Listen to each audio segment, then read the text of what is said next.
모든 영광 우리 하나님께 올려드립니다. 감사합니다. 오늘 함께 은혜 나눌 말씀입니다. 창세기서 11장 말씀입니다. 1절에서 9절까지 말씀입니다.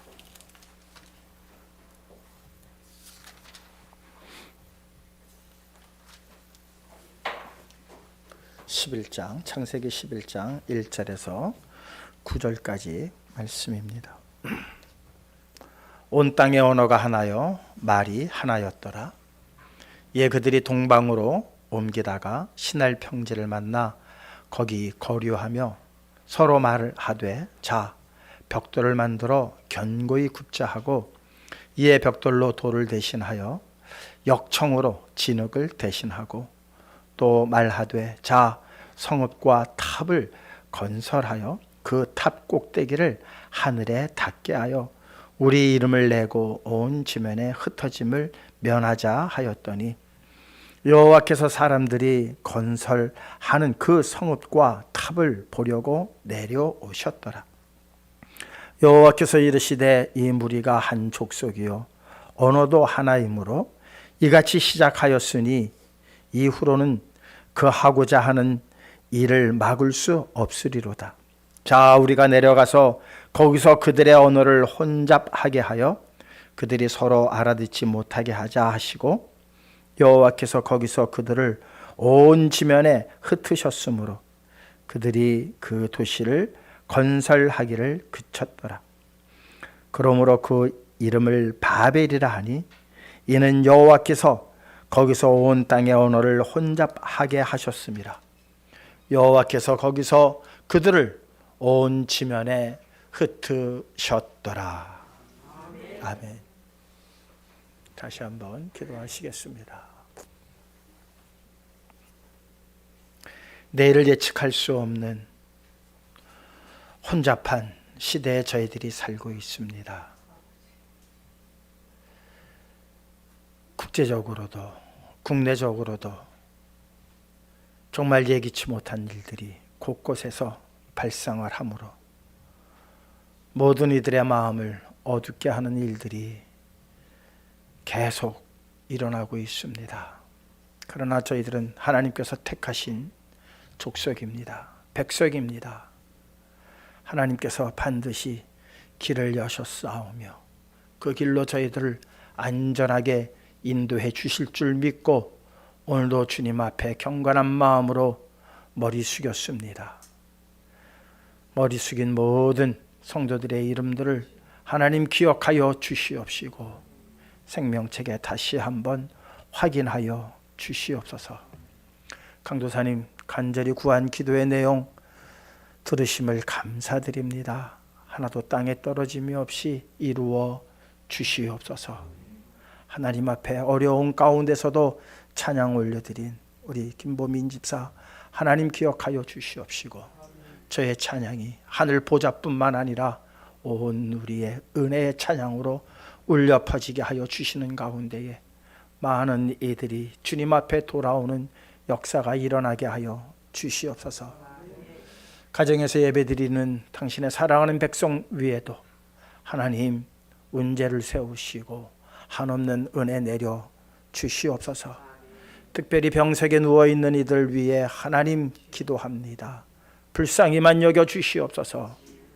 못 고칠 병이 없음을 압니다. 저의 믿음이 연약할 뿐입니다. 주여 불쌍히 여기시옵소서. 하나님 살아계심을 다시 한번 저들을 통하여 나타내 주시옵소서. 홀로 영광 받아 주시옵시기만을 원하올 때에 사랑 많으신 예수 그리스도의 이름으로 기도하옵나이다. 아멘.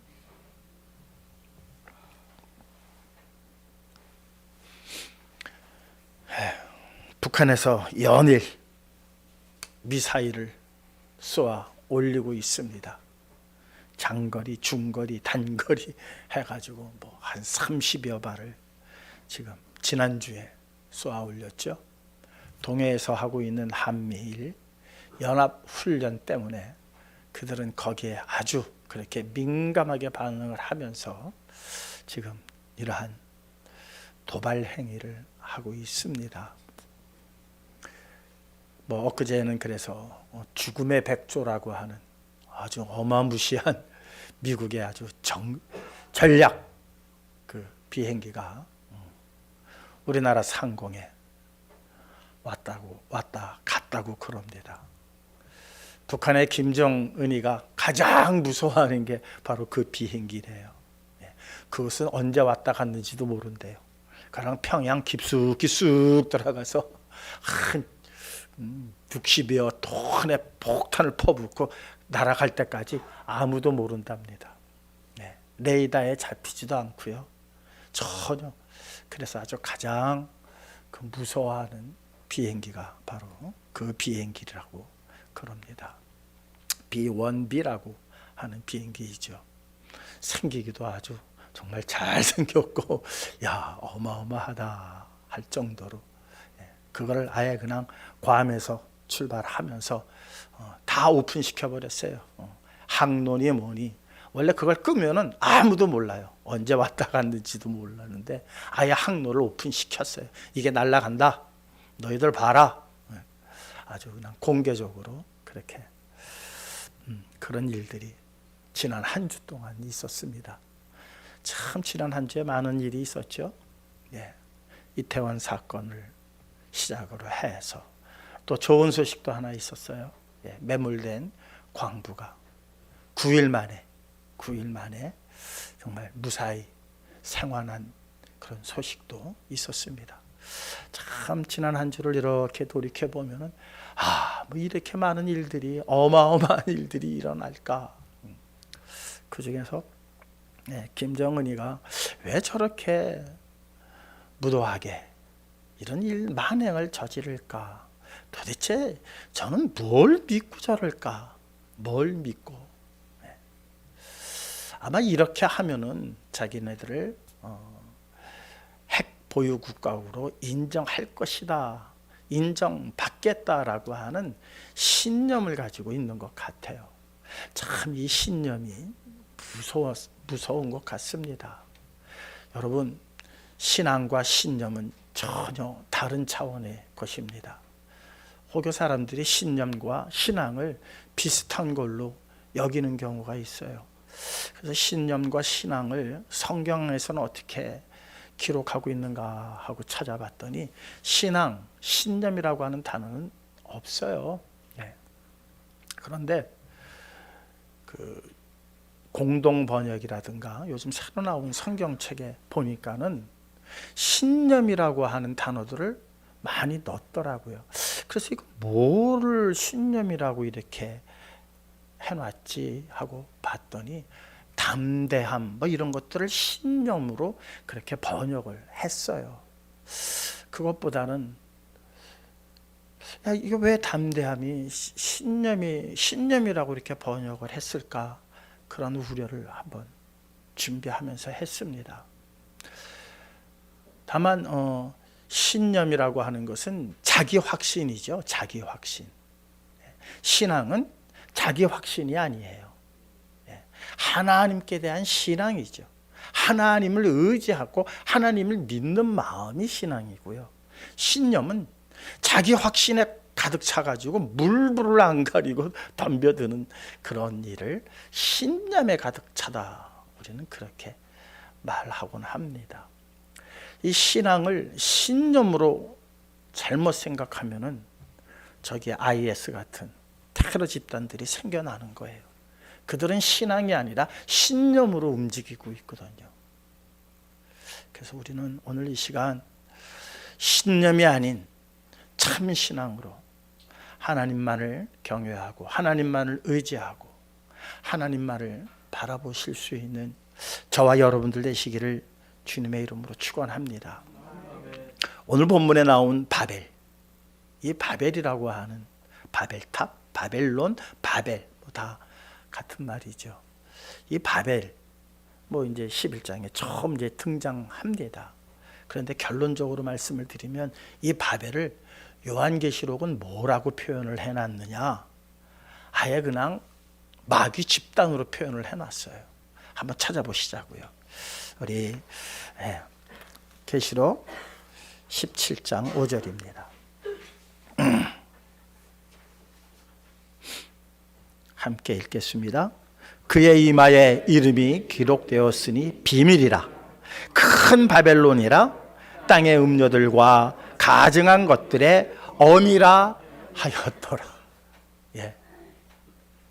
이 바벨론 그냥 뭐 한 지명이 아니고요. 지명이 아니라 성경은 뭐라고 하느냐?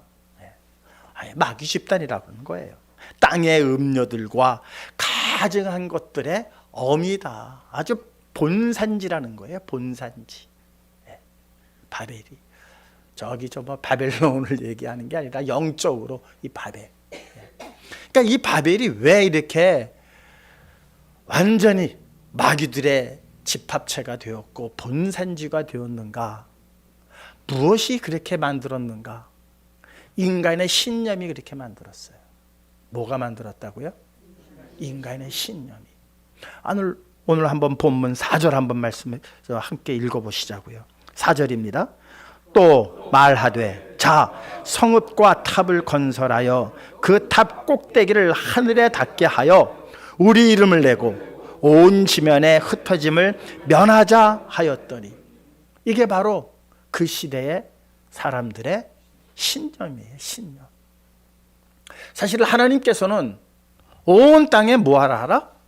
흩어져라. 편만하게 흩어져라. 그리고 번성하고 번성하라 해요. 그런데 인간은 아니다. 흩어지지 말자. 우리가 바벨탑을 쫙 쌓아가지고 그 꼭대기를 하늘에 닿게 하면 물론 벽돌을 구운 탑일 수도 있지만 오늘 이 시대로 우리가 환원해서 말씀을 드리면 우리의 지식이에요. 우리의 지혜예요. 우리의 지식을 어디까지? 하늘에까지. 그래서 온 인류를 어떻게 하자? 우리 힘으로 흩어지지 말고 보호하자. 하나가 되자. 이게 인간의 신념이에요. 신념. 이 신념이 얼마나 무서운지 그리고 그 신념의 힘이 얼마나 대단한지 하나님도 알고 계세요. 왜? 사람은 하나님의 형상을 따라 지음바 되어졌기 때문이에요. 그 하나님의 형상을 따라 지음바 되어진 인간이 신념으로 딱 무장을 하게 되어지면 그 신념이 갖고 있는 파괴력, 그 힘의 능력이라고 하는 것은 어마무시하다는 것을 하나님도 알고 계세요. 왜? 하나님이 지으셨기 때문에.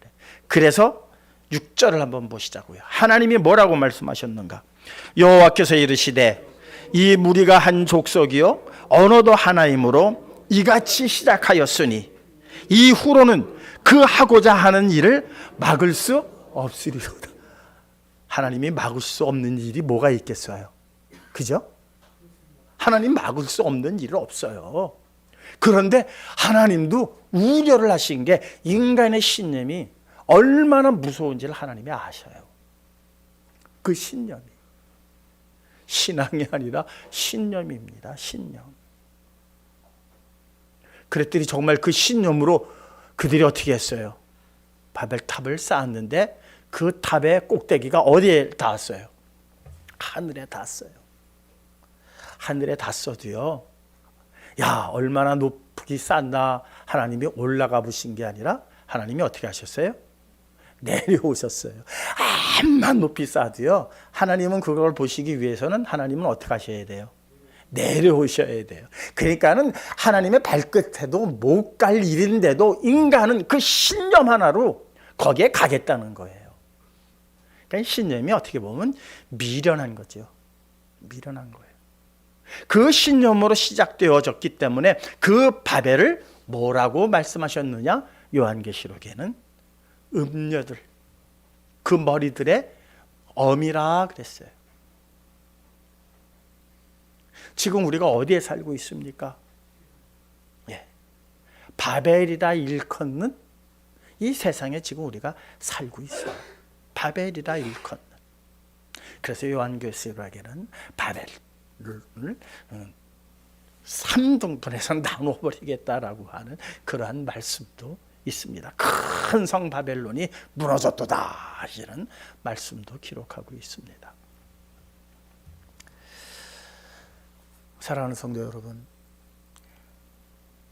이 신앙이 잘못되어져서 신념이 되었을 때에 일어나는 수많은 현상들이 있었어요. 히틀러도 기독교인이에요.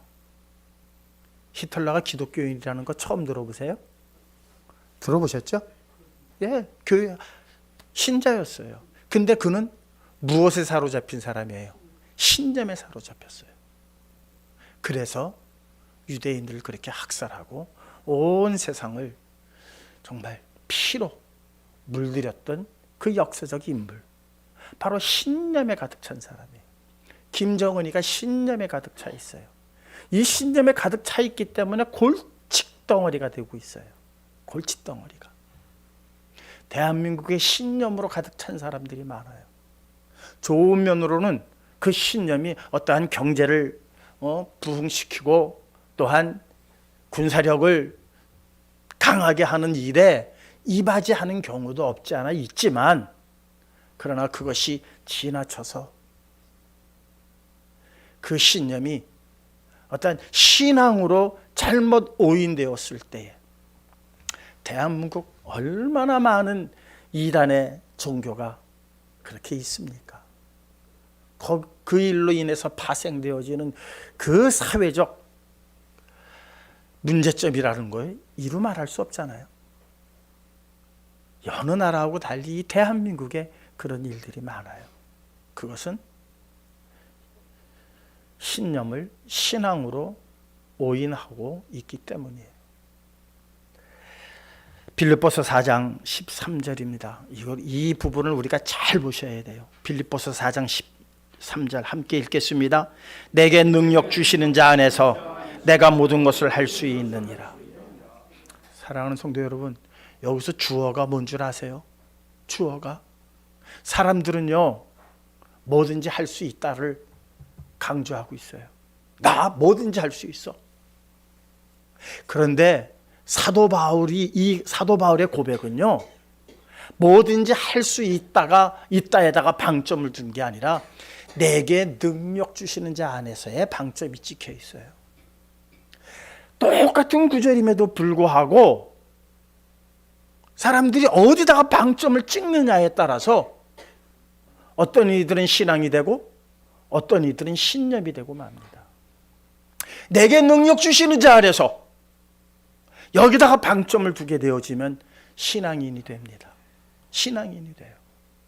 그런데 내가 할 수 있어. 내가 할 수 있어. 그렇게 자신만만한 사람들은 그것이 신념이 되어서 여러 가지 사회적 무리를 일으키게 되어져 있습니다.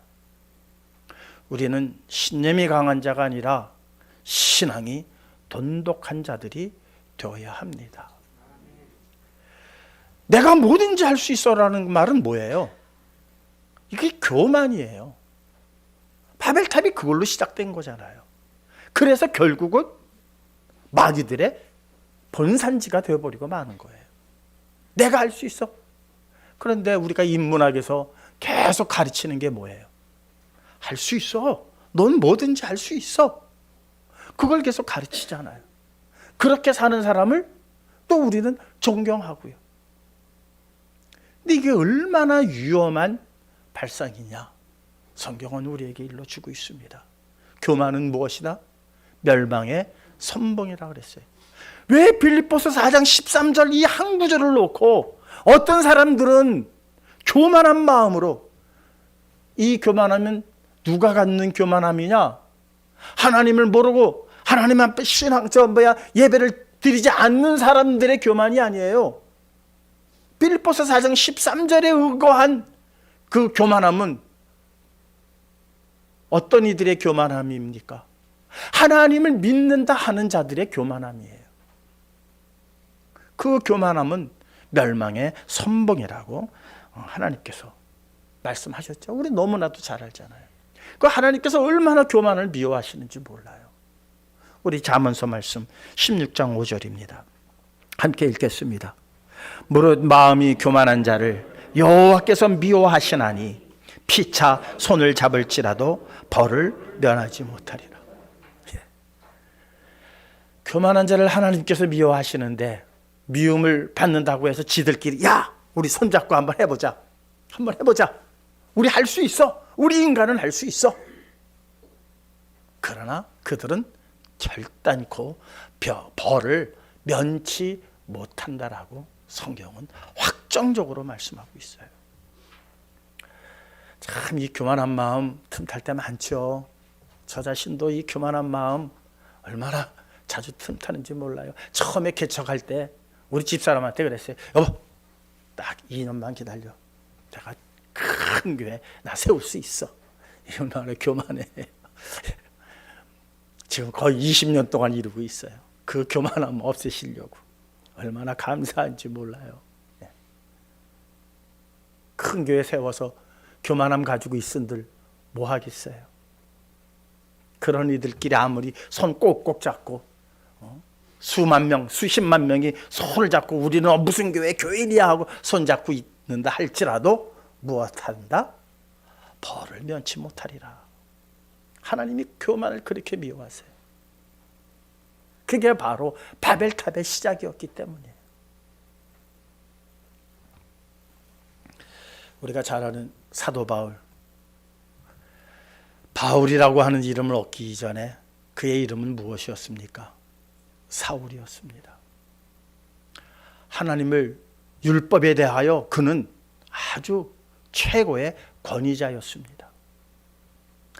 가말리엘 문화에서 아주 장래가 촉망되는 그러한 우수한 인재였습니다. 모든 사람들이 율법에 관한 문제를 이 사울한테 와서 물어볼 정도예요. 그러니 그 율법으로 가득 차 있었던 사람이에요. 그런데 그의 귀에 예수라고 하는 사람의 이름이 들리는 거예요. 부활했다. 그 사람 믿으면 어떻게 된다. 저렇게 된다.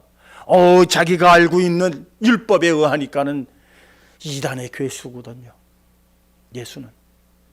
그래서 예수를 믿는 자들을 무엇하기 시작했습니까? 핍박하기 시작을 했죠. 무엇으로? 신앙으로, 신념으로. 율법에 대한 신념, 자기가 알고 있는 지식에 대한 신념으로 예수 그리스도를 믿는 자들을 잡아 가두기 시작을 했습니다. 그리고 스데반을 돌로 죽이는 일에 가장 앞장섰던 사람이 바로 사울이었습니다. 신념으로 가득 차 있었습니다.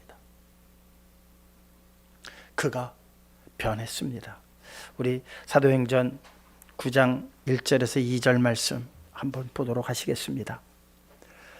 바울이 되기 이전 사울입니다. 함께 읽겠습니다. 사울이 주의 제자들에 대하여 여전히 유업과 살기가 등등하여 대제사장에게 가서 다메섹 여러 회당에 가져갈 공문을 청하니 이는 만일 그 도를 따르는 사람을 만나면 남녀를 막론하고 결박하여 예루살렘으로 잡아오려 함이라. 얼마나 무섭습니까? 신념으로 가득 찬 데다가 대제사장이 인정하는 문서를 손에 쥐게 되어지면 사울은 거리낄 게 없어요. 죄의식을 가져야 할 일이 전혀 없어요. 왜? 대제사장이 그렇게 하라고 문서까지 써줬으니까. 자기가 아는 지식으로서는, 율법으로서는 이거는 저들을 잡아다가 가두고 죽이고 매질하는 것, 이거 하나님의 영광을 위한 일이다. 이렇게 생각을 한 거예요. 그 사람이 하나님 밖에 있었던 사람입니까? 아니잖아요. 예. 하나님 안에서 하나님에 대한 열심히 특심했던 사람이에요. 이랬던 사울이 다메섹으로 달려가다가 예수 그리스도를 만납니다. 말에서 꼬꾸라졌습니다. 그리스도를 만나고 그리스도의 음성을 듣고 그의 모습이 변하기 시작을 했습니다. 순식간에 변한 거 아니에요. 아주 오랜 세월 거쳐 변해요. 그리고 그는 이런 고백을 합니다. 함께 우리 고린도전서 15장 10절입니다. 함께 읽겠습니다. 그러나 내가 나된 것은 하나님의 은혜로 된 것이니 내게 주신 그의 은혜가 헛되지 아니하여 내가 모든 사도보다 더 많이 수고하였으나 내가 한 것이 아니요 오직 나와 함께 하신 하나님의 은혜로라. 아직도요, 이 고린도전서 5장까지만 해도 아직도 교만이 다 안 빠진 상태예요. 사도 바울이 어느 때 완전히 빠지느냐? 오라 나는 죄인의 괴수로다. 그때가 진짜 사도 바울의 본 모습이에요. 하나님이 가장 기뻐하신 말. 그 자리에까지 사도 바울을 낮추시는 거예요. 낮추시고 그 교만함을 빼낼 때마다 그의 신앙은, 하나님께 대한 신앙은 더 돈독해졌고 더 단단해졌고 더 굵어졌다는 사실이에요. 내가 나된 것은, 이전까지만 해도 내가 나된 것은 내 지혜야, 내 머리가 좋아, 나는 한 번만 보면 다 외워, 내 머리는 아주 우수한 두뇌야. 그래서 많은 사람들이 나를 가르쳤던 스승조차도 나중엔 나에게 와서 물어볼 정도야. 이러한 자기 자신에 대한 확신으로 가득 차 있었던 이 사울이 그리스도를 만난 이후에 나의 나된 것은 내 지식과 내 재능과 내 노력이 아니라 누구의 은혜라? 하나님의 은혜라. 하나님의 은혜가 아니면 나의 현 모습은 있을 수가 없다. 나의 나된 것은 하나님의 은혜입니다. 사랑하는 성도 여러분, 잘났던 못났던, 성공했던 성공하지 못했던 아무런 상관이 없습니다. 지금 이 시간 여러분의 이 모습 이대로가 누구의 은혜입니까? 하나님의 은혜입니다. 실패했을지라도, 어려움 속에 있을지라도, 내가 지금 아픔 속에서 이렇게 고통받고 있을지라도 하나님의 은혜입니다. 이게 신앙인만이 할 수 있는, 신념에 가득 찬 사람은요 그걸 받아들이질 못해요. 절대 받아들이질 못합니다. 아니야 이거는, 그러면서 누구 탓을 돌려요. 사회 탓을 하고 남의 탓을 하는 거예요. 이건 있을 수 없는 일이야. 왜 내가 이런 일을 당해야 돼? 이건 뭐가 잘못된 거야? 모두가 그렇게 생각을 해요. 신념에 가득 찬 사람들이에요. 그런데 신앙인은 자신의 현재의 모습이 하나님의 은혜입니다. 사도 바울의 고백이에요. 감옥에 들어가도 하나님의 은혜입니다. 40에서 한 대를 감한 매를 맞을 때에도 하나님의 은혜입니다. 하나님의 은혜. 내게 능력 주시는 자 안에서 내가 능치 못함이 없다. 내가 모든 것을 할 수 있다. 모든 것을 할 수 있다가 뭐예요? 내게 능력 주시는 자 안에서 내가 매 맞을 때 나는 이것도 맞을 수 있다 이거예요. 여기까지 가지 않으면 안 돼요. 내가 힘이 좋아서, 내가 맷집이 좋아서 맞는 게 아니라 매를 맞는데 누구의 은혜라? 하나님의 은혜라는 거예요. 이해가 되세요? 모든 것을 할 수 있다 하니까 성공 이후에 그런 고백을 했다라고 모두가 착각을 해요. 아니에요. 감옥에 갇혀 있을 때에도, 저 지하 감옥에 갇혀 있을 때도 사도 바울은 그렇게 얘기한 거예요. 내게 능력 주시는 자 안에서 내가 모든 것을 할 수 있습니다. 이것도 나는 감당할 수 있습니다. 왜? 하나님께서 내게 감당할 능력을 내게 주셨으니까, 내게 은혜를 주셨으니까 나는 이것도 감당할 수 있습니다. 우리 성식의 성도님들, 믿음이, 신앙이 여기까지 갔으면 좋겠습니다. 여기까지 가야만 합니다. 신념에 가득 찬 사람은요 하나님과 소통할 수가 없습니다. 하나님과의 소통을 막아버려요. 신념이. 신앙은 하나님과 소통하게 합니다. 신앙은 하나님과, 그러니까 기도를 해도요, 신념에 가득 차서 기도하는 사람들이 있어요. 믿습니다하고 신념에 가득 차서 기도하는 사람이 있어요. 그거는 하나님과의 소통을 스스로 막아버리는 거예요. 그러나 신앙인들은요, 신앙인들의 기도는 달라요. 내가 목표한 거를 내가 이루어야만 된다, 나는 하나님의 백성이다, 이게 아니에요. 그것 이루어지지 않아도 하나님만 영광 받으시면 됩니다. 나를 통해서 영광 받으시면 됩니다. 겸손한 마음이죠. 그런데 기도에도 얼마나 교만한 기도가 많은지 몰라요. 그것이 신념에 가득 찬 기도일 뿐입니다. 내 병이 다 낫지 아니한다 할지라도 하나님, 이 일을 통해서 하나님 어떻게 영광 받으실런지 궁금하네요. 그래도 영광 받으시겠죠. 이게 바로 신앙인의 기도요, 신앙인의 자세라는 사실입니다. 계시록 18장 21절은 결론적으로 바벨에 대해서 이렇게 결론을 짓습니다. 함께 읽겠습니다.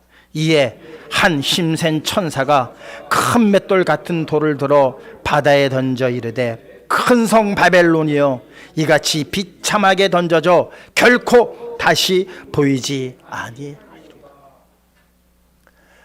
그 옛날 저 신할 땅에서 시작되어진, 인간의 신념으로 시작되어진 바벨탑, 하나님께서 내려오셔서 인간의 언어를 혼잡하게 하심으로 그 탑을 무너뜨리셨습니다. 여러분, 언어가 통한다는 게 얼마나 좋은 일인지 몰라요. 그렇잖아요. 여러분들 갑자기 미국 가서 살려고 그래봐요. 답답해요.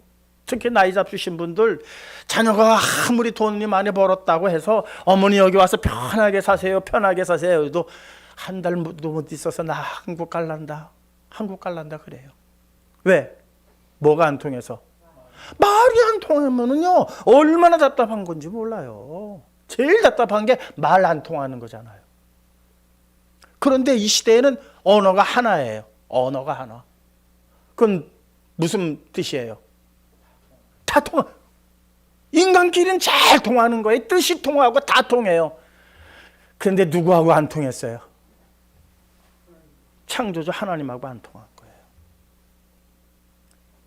우리 말이 통한다는 것 좋은 면도 있지만요, 그것이 잘못되어서 하나님과의 소통이 끊겨질 정도로 우리끼리 잘 통하면은 안 됩니다. 우리가 언어가 달라서 답답할지라도 하나님과 소통이 이어져야 돼요. 하나님과 소통이. 그래서 미국에 가서 사시는 그 어르신들이 그저 교회 가시는 지후가 그거예요. 왜? 자식들하고, 특히 손주들하고도 대화가 안 돼요. 뭐 걔네들은 다 영어권 아이들이니까. 얼마나 답답해요. 그러니까 교회 가서 그저 기도하시는 거예요. 하나님하고 소통하는 거예요. 네. 언어를 혼잡하게 해버리셨어요. 그들끼리의 그 소통을 끊어버리신 거예요. 그 이후로 이 세상은 이렇게 답답하게 지낼 수뿐이 없는 세상이 되어버리고 말았습니다. 그러나 그럴지라도 하나님과 소통하는 자들, 이 바벨탑을, 이 바벨론을, 이 사탄의 본산지요, 이 사탄의 소굴인 이 바벨을 바다에 던지신다 그랬어요. 바다에 던지신다.